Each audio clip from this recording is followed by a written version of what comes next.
సాయికృష్ణ గారు సార్ చెప్పండి సార్.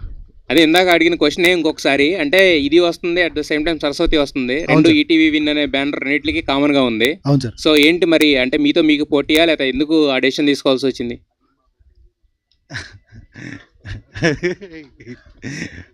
అదే అండి, 2 మంచి సినిమాలు ఒకే రోజు చాలా రోజులు అయిపోయింది కదా, చూద్దాం అసలు ఎలా ఉంటుందని.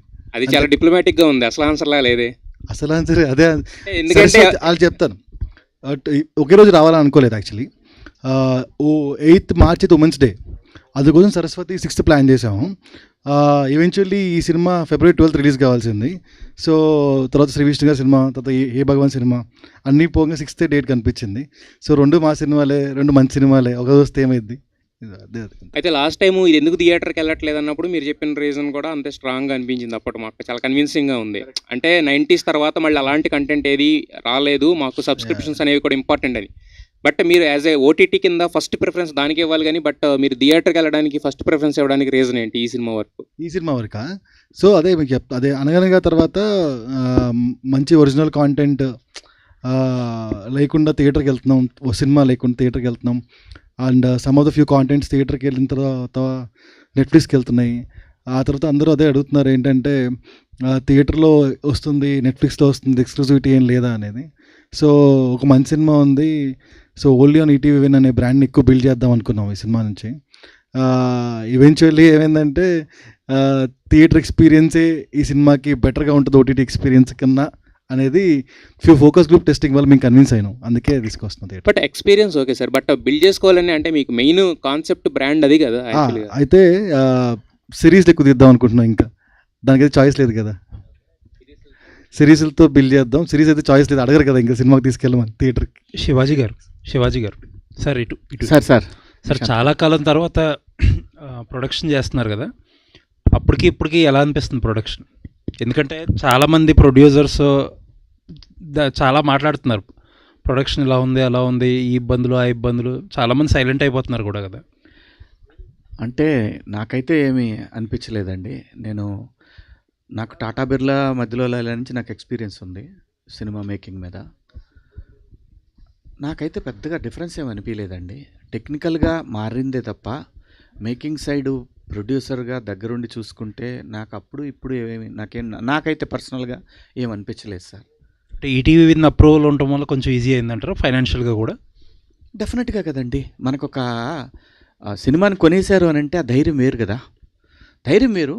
ఇంకోటి, నేను ఈ సినిమాని థియేటర్లోనే గట్టిగా నమ్మాను.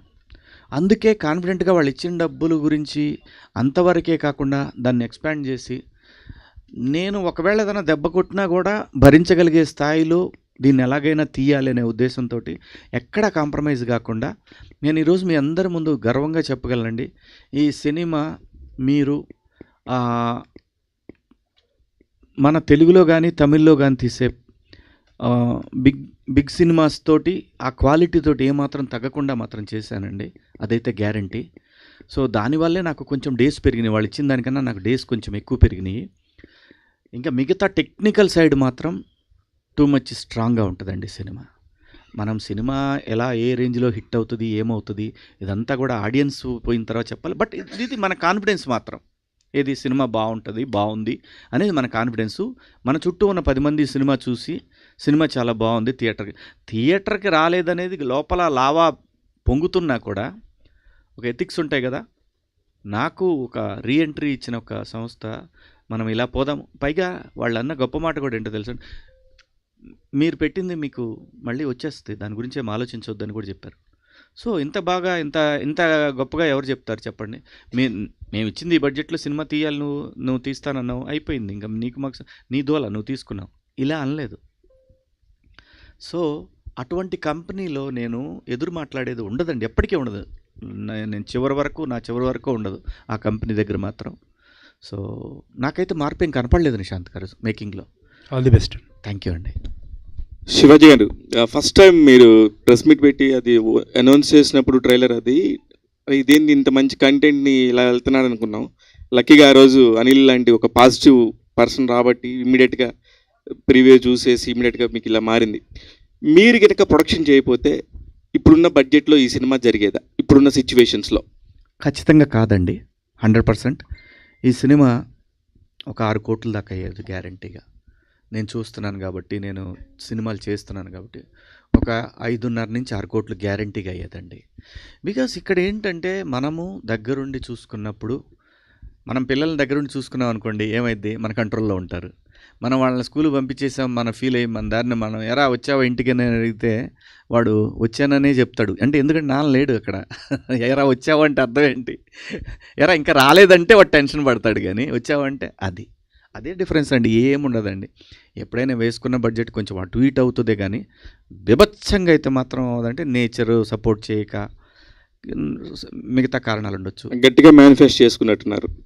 ఈ సినిమా వల్ల నాకు తెలిసి ఒక్క సుధీర్ గారికి లాభం అండి. మిగతా వాళ్ళందరికంటే ఇప్పుడు ఈటీవీ వాళ్ళకి ఏమవుదు, వంశీ గారికి ఇంకో 4 సినిమాలు చేస్తారు, మీరు చేసుకుంటూ ఉంటారు. ఇదే మాట నేను అన్నాను తనతోటి, నువ్వు అవును. చాలా లక్కీ ఫెలో అయ్యా ఈ సినిమాకి మాత్రం, నువ్వు చాలా అదృష్టవంతుడివి.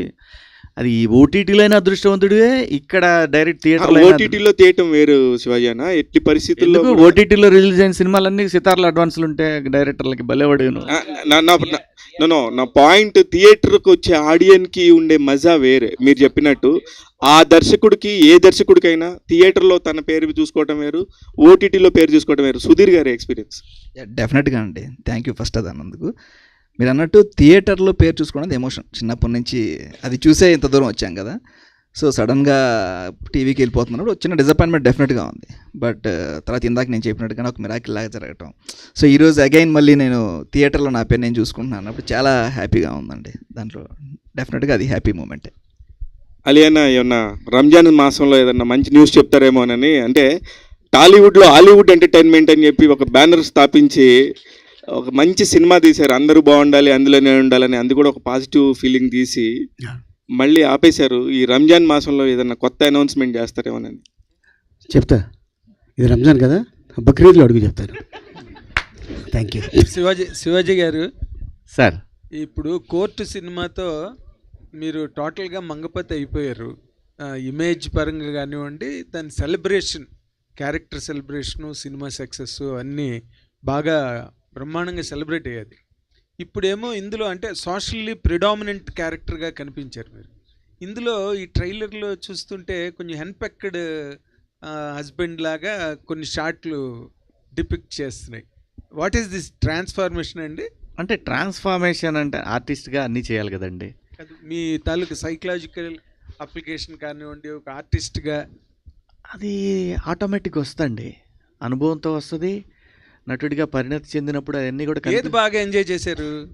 నేను ప్రతి ఒక్కటండి, ఇప్పుడు నేను చేసే సినిమాలన్నీ కూడా నాకు వచ్చిన పాత్రలు అటువంటి అదృష్టం అండి. అది నిజం చెప్తున్నాను. నేను ఇంద్రాలో ఆ క్యారెక్టర్ చేసిన రోజు అదే ఆర్టిస్టు, అదే పెర్ఫార్మెన్సు. దాని తర్వాత ఒట్టేసి చెప్తున్నాలో చేసిన క్యారెక్టర్ అదే పెర్ఫార్మెన్సు, మంగపతిలో చేసింది అదే, దండోరాలో చేసింది కూడా అదే ఆర్టిస్టు. ఇక్కడ డిఫరెన్స్ ఏముంటుందంటే అండి, నాకు అనిపించింది ఒకటి టైము, 2 పాత్రలు రావటం. మేజర్గా కీ రోల్ ప్లే చేసింది మాత్రం నా విషయంలో టైం, అంతే సార్. Very good. ఆ చిన్న లక్ ఫ్యాక్టర్ అనేది నాకు వర్కౌట్ అయింది అనిపించింది. Very good, congratulations, all the best. Thank you, Saikrishna గారు, సార్ చెప్పండి సార్. ఇప్పుడు మొట్టమొదట this film was made for OTT అంటే, బట్ ఆయన అడిగింది థియేటర్ కనే, but it was later altered for OTT. Right sir. Yeah. Okay, తర్వాత మళ్ళీ అనిల్ రావిపూడి గారు లాంటి ఒక పెద్ద డైరెక్టర్ వచ్చి ఇది థియేటర్కల్ ఫిల్మ్ అనగానే that became a theatrical film. Not completely true. Yeah. అదే కదా ఇప్పుడు డిస్కస్ చేస్తున్నది. అనిల్ గారు చెప్పిన తర్వాత మనం ఒక 4-5 ఫోకస్ గ్రూప్ టెస్ట్ చేసినాం. ఆ ఫోకస్ గ్రూప్స్ కూడా అదే లెవెల్ ఆఫ్ ఎక్స్పీరియన్స్ని చేసిన తర్వాత we decided that. Was it not done before? No, it was decided before to do it in OTT because after Rajavich Rambe, after the ETV and Netflix collaboration, we thought of doing it for OTT ane. Okay. Yeah. వాస్తవం అండి నాగేంద్ర గారు. ఏంటంటే అనిల్ గారు చెప్పటం అనేది ఆయన చెప్తే చేస్తున్నామని కాదు, ఆయన ఎక్స్పీరియన్స్ని ఎక్స్ప్రెస్ చేయటం వల్ల తర్వాత ఇంకా కొన్ని ఫ్యామిలీస్ కూడా థాట్ ప్రొవోకింగ్ అండి, అంతే. అది అంతే అండి. మళ్ళీ మనం అంతా నెపం ఆయన మీద పెట్టండి, అది రేపొద్దున ప్రెషర్ అయితే తప్పుగా ఉంటుంది ఏమనిపించింది నాకు. నేనంటే చెప్తున్నా, అది ఫోకసింగ్ ఏదో చేసామని చెప్పారు కదా, నేను అది I came to know. But ఎందుకంటే గబుక్కుని ఓటీటీ నుంచి థియేట్రికల్ డైమెన్షన్కి ఎలా వెళ్ళిపోయింది, థియేట్రికల్ డైమెన్షన్ నుంచి మళ్ళీ ఓటీటీకి ఎలా వచ్చింది, ఓటీటీ నుంచి మళ్ళీ థియేటర్కి ఎలా వచ్చిందన్న ఆ ట్రాన్స్ఫర్మేషనే కొంచెం సామర్సాల్ట్ మూమెంట్ లాగా అనిపించింది నాకు. In December only we decided it should be in OTT అని. Okay, but all of you all the very best. More importantly first time director, పెద్ద హిట్ కావాలి. Thank you so much, sir. Should become a very very big hit. Thank you. Industry's sake. Good luck, all the very best. Thank you. Shivaji Thank you, sir. Suresh, మన first ఒక దీని గురించి main character గురించి, panchayat secretary Sriramu క్రిమినల్గా ఎందుకు మారాల్సి వచ్చింది? 6వ తారీఖు నాడు నేను ఖచ్చితంగా 6 కాదు 5వ తారీఖు నాడే నీకు టికెట్లు పంపిస్తాను, నువ్వు సినిమా చూసి ఎందుకు మారాల్సి వచ్చిందా అని నువ్వు అను, అప్పుడు నేను హ్యాపీ ఫీల్ అవుతా సురేష్. అంటే ఫ్యామిలీగా నడుస్తున్న సినిమా ఇది అవుట్ అండ్ అవుట్ ఫస్ట్ నుంచి కూడా నేను డిసైడ్ అయింది 90s తర్వాత నేను డిసైడ్ అయింది ఒకే కైండ్ ఆఫ్ మూవీస్ చేయొద్దు. డబ్బుల కోసం అయితే గంటల లెక్కన కూడా ఫ్రీగా, అంటే అంత ఫ్రీనెస్ లేకుండా మనం పనిచేసేంత అవకాశం వచ్చింది. కానీ నేను అది ఫిక్స్ అవ్వాల. ఆర్టిస్ట్గా నాలో ఎన్ని కోణాలు ఉన్నాయనేది నన్ను నేను ఆవిష్కరించుకోవాలనుకున్నా. ఇప్పుడు ఈ సినిమాలో నేను చెప్తున్నాను, ఈ మాట గుర్తుపెట్టుకోండి మీరు, ఈ సినిమాలో ఈ పాత్ర ఆ పెయిన్ తాలూకా ఎక్స్ప్రెషన్స్ని అంటిల్ లాస్ట్ ఫ్రేమ్ వరకు ఆ హ్యాపీనెస్ని, ఆ పెయిన్ని, వాటన్నిటిని తీసుకెళ్తూ ఉంటుంది తప్పితే శ్రీరామ్ కనపడతాడు తప్పితే శివాజీ కనపడ్డాడు. అంత బాగా డిజైన్ చేశారు పాత్రని. అది నాకు రావటం నా అదృష్టం. ఇందులో ఎటువంటి శశభిషాలు ఏం లేవు. నేను కోరుకున్నట్టే దేవుడి దయ వల్ల కథలన్నీ కూడా, నేను ఇది కామెడీ సినిమా, లయ నేను చేయాలి అని అంటే కామెడీ, ఈ కథకి లయ బాగుంటుంది అని నేను ఫిక్స్ అయిన తర్వాత ఇది చేద్దాం అని అప్పుడు ఈటీవీ విన్కి పంపించింది. 20 సంవత్సరాలు వెనక్కి వెళ్తే వరుసగా ప్రతిరోజు కలుస్తూ ఉండేవాళ్ళం. బ్యాక్ టు బ్యాక్ సినిమాలు మీరు ప్రొడ్యూసర్గా బెక్కం వేణుగోపాల్తో కలిసి వరుస సినిమాలు చేస్తూ ఉండేవారు. ప్రొడక్షన్ స్టార్ట్ చేశారు, వరుసగా హిట్స్ కొట్టారు. ఇప్పుడు ఆ హీరోలకి అంత యాక్సెస్ మిగతా వాళ్ళతో ఉండకపోవటం, ఇలా జరగడం, అప్పటికిప్పుడుగా వచ్చిన మార్పు గురించి మీరు ఏం చెప్తారు? చాలా ఉంది సురేష్, నిజంగా చెప్తున్నాను కదా. ఆ హ్యాపీనెస్ అనేది మన మధ్యలో ఉన్న ఆ సంబంధాలు, మానవ సంబంధాలు అనేవి ఒకే ఇండస్ట్రీలో పనిచేస్తూ అవి తగ్గినాయి. అది వాస్తవం, అది ఎవరైనా అంగీకరించాల్సిందే. కాలం మారుతుంది, కాలానుగుణంగా మనందరం కూడా అలాగే, మన నెక్స్ట్ జనరేషన్ ఉంటుంది కదా, వాళ్ళు ఏంటి ఇది అని మనల్ని అనుకుంటారు. సో ఇది కాలానుగుణంగా మారాల్సిందే సురేష్. నాకైతే అది చాలా మిస్సింగ్. ఎట్లాగైతే మీరు ఫీల్ అవుతున్నారో, ఎలా తిరిగేవాళ్ళము, ఎలా మాట్లాడుకుని, ఇప్పుడు ఇందాక శివ ఏదో మాట్లాడుతుంటే వెనకాల చూసుకోవాల్సి వస్తుంది, ఎవరి దగ్గర కెమెరాలు ఉన్నాయా, పర్సనల్ విషయాలు ఏదైనా సరదాగా మాట్లాడుకోవడానికి కూడా అవకాశం లేకుండా. Those are golden days 100%. ఇవంటే గోల్డ్ బాగా పెరిగిండేసి, రేటు పెరిగిండేసి ఇవి. లయ గారు, సో మీకు ఆ క్వశ్చన్ మీకు కూడా వర్తిస్తుంది అనుకోండి. సరే, అంటే మళ్ళీ ఇప్పుడు డబుల్ హ్యాట్రిక్కి శ్రీకారం చుట్టే సినిమా ఇది అవుతుందని మీకు నమ్మకం ఏర్పడిందా థియేటర్కి వస్తున్నప్పుడు? డెఫినెట్గా అండి, దీనికి అయితే పొటెన్షియల్ తప్పకుండా ఉంది. అది స్టోరీ విన్నప్పుడు అవనివ్వండి, చేస్తున్నప్పుడు ఇంకొంచెము, తర్వాత చేసిన తర్వాత డబ్బింగ్కి వెళ్ళినప్పుడు ఇంకొంచెము, తర్వాత ఫుల్గా సినిమా చూసిన తర్వాత వచ్చిన కంటెంట్ ఫీలింగ్, ఓకే దీంట్లో విషయం ఉంది, దీంట్లో అంటే కొన్నిసార్లు ఏమవుతుందంటే స్టోరీలో ఉంటుంది కానీ మనం బయట అవుట్పుట్ వచ్చేసరికి చాలా తక్కువ వచ్చేస్తుంది, అంటే మన అవుట్పుట్ తక్కువ అయిపోతుంది. అలా ఏమీ లేకుండా ఇంకా బెటర్గానే ఉంటూ నేను వినిన దానికంటే, ఊహించుకున్న దానికంటే బెటర్గా వచ్చిన అవుట్పుట్ వల్ల ఆ కాన్ఫిడెన్స్ అయితే డెఫినెట్గా ఉంది. సో ఇప్పుడు చూడాలి. ఇండస్ట్రీలో హీరోయిన్గా ఆ వాల్యూ వేరేగా ఉంటుంది, క్యారెక్టర్ ఆర్టిస్ట్గా వాల్యూ వేరేగా ఉంటుంది. మీరు హీరోయిన్గా చేశారు, మధ్యలో క్యారెక్టర్ ఆర్టిస్ట్గా చేశారు, మళ్ళీ ఇప్పుడు హీరోయిన్గా చేయటం. సో ఈ వ్యత్యాసం గురించి ఏం చెప్తున్నారు? ఫర్దర్గా కూడా మీరు హీరోయిన్గానే చేస్తారా, క్యారెక్టర్లు వచ్చినా చేయరా? అలా ఏం లేదండి, మనం మంచి పాత్రలు అయితే చేస్తాము. అది క్యారెక్టర్స్ హీరోయినా, ఇప్పుడు నేను ఎప్పుడు హీరోయిన్ అంటే అంటున్నారు కానీ బట్ నేను ఎప్పుడు మెయిన్ లీడ్ అని అనుకున్నాను, అంటే దట్ ఈస్ అ రోల్, అది అంతే తప్ప దెర్ ఇస్ నథింగ్ అలా ఇదే చేయాలి అదే చేయాలని ఏం లేదు. అట్ ద సేమ్ టైం ఏంటంటే హీరోయిన్కి ఒక రకమైన గుర్తింపు ఇది అది అంటున్నారు కానీ నన్ను ఎప్పుడు మీలాంటి వాళ్ళు ఎప్పుడు మా లయ అని అంటారు. అది నేను క్యారెక్టర్ ఆర్టిస్ట్ అయినా కూడా, లేకపోతే నేను ఆర్టిస్ట్గా చేయకపోయినా కూడా, మీరు ఎక్కడైనా నన్ను బయట మీట్ అవుతే మాలయ అని అంటారు. సో ఆ పేరు తెచ్చుకున్నాను. ఆ పేరు ఇంకా కొత్త మీడియా పీపుల్ వాళ్ళతో కూడా కంటిన్యూ అవ్వాలి అని కోరుకుంటున్నాను. అది చాలండి. ఇంకా హీరోయిన్ లయకి క్యారెక్టర్ ఆర్టిస్ట్ లయకి పెద్ద డిఫరెన్స్ లేదు నా మైండ్లో అయితే. మామూలుగా ఒక సినిమాకి ఓ బడ్జెట్ ఉంటుంది, అలాగే సీరియల్స్కి ఒక బడ్జెట్ ఉంటుంది, అలాగే ఓటీటీ ఫిలిమ్స్కి ఒక బడ్జెట్ ఉంటుంది. దాన్ని బట్టే హీరోయిన్స్ కానీ క్యారెక్టర్ ఆర్టిస్ట్ కానీ రెమ్యునరేషన్ తీసుకుంటారు. నిజం చెప్పండి, ఈ సినిమా మీరు ఓటీటీ రెమ్యునరేషన్ తీసుకున్నారు, సినిమా రెమ్యునరేషన్ తీసుకున్నారా? నాకు శివాజీ గారి కోసం చేసిరా? ఏంటి ఈ సినిమా రెమ్యూనరేషన్ ఏంటి అనేది కాదులేండి. అంటే what ever I think I deserve, he gave it. ఇంక క్వశ్చన్స్ లేవు, ఇదేం ఈ మధ్య లేవు, ఓటీటీ ఎక్కువ నెగోసియేషన్స్ లేవు. తీసుకుంటున్నారు. సినిమా కంటేనా? ఓటీటీ ఎక్కువ తీసుకుంటారు. సినిమా కంటేనా? ఈ సినిమా గురించి కాదు, జనరల్లీ చెప్తున్నానండి. యా, సో అలాంటివి ఏమి లేవు. నాకు whatever I deserve, he gave it to me. నేను లయ నాకు ఆల్రెడీ తెలుసు, సో ఆల్రెడీ మేము చేసాము కాబట్టి నాకేం తక్కువ చేయలేదు. He has done more than what others did. Vamsi గారు, మీరు ఇండస్ట్రీకి రాకముందు నంది అవార్డ్స్ ఉండేవి, మీరు ఇండస్ట్రీకి వచ్చిందని నంది అవార్డ్స్ లేవనుకుంటా నాకు తెలిసి.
నిషా గారిది ఆ వీడియోస్ నేను రెగ్యులర్గా చూస్తాను.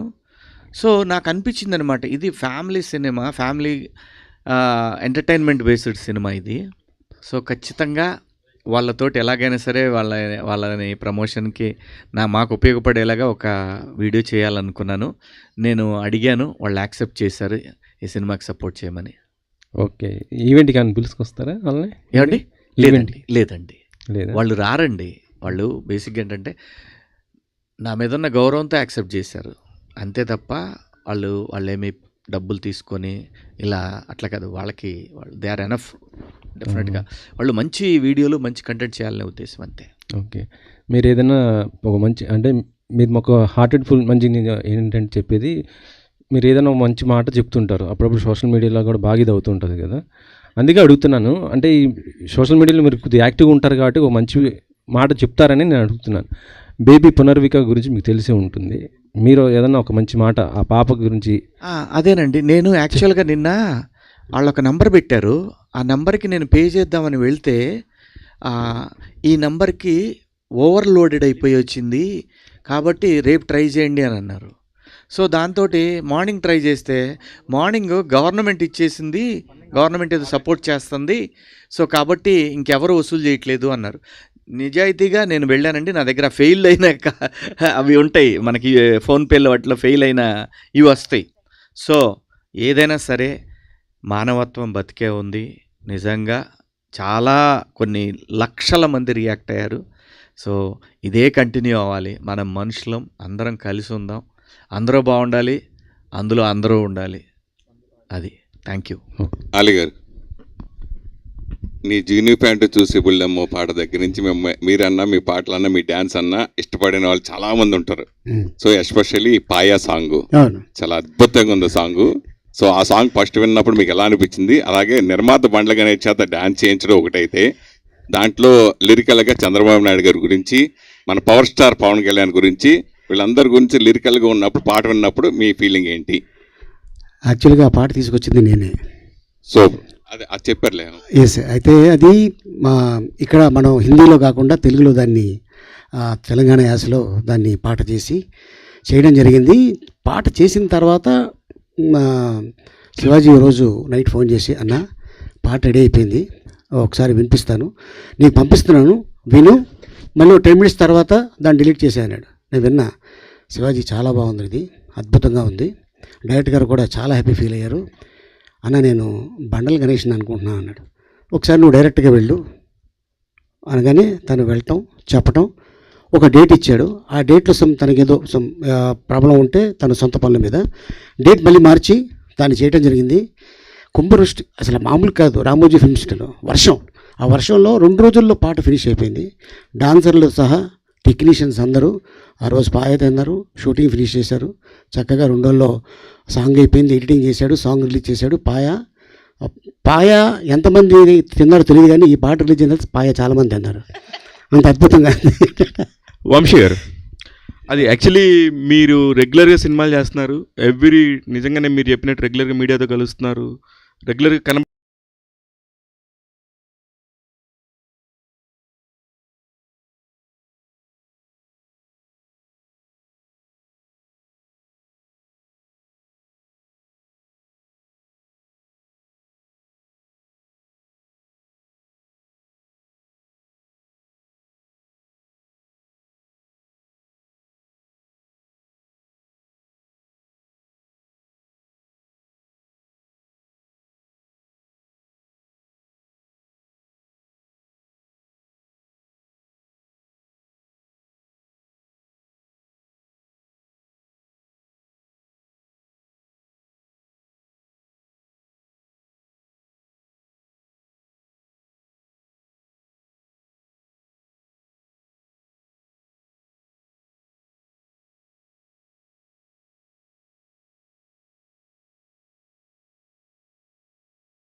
media cast and crew andarki kuda thank you very much. We wishing you all the very best to the entire team.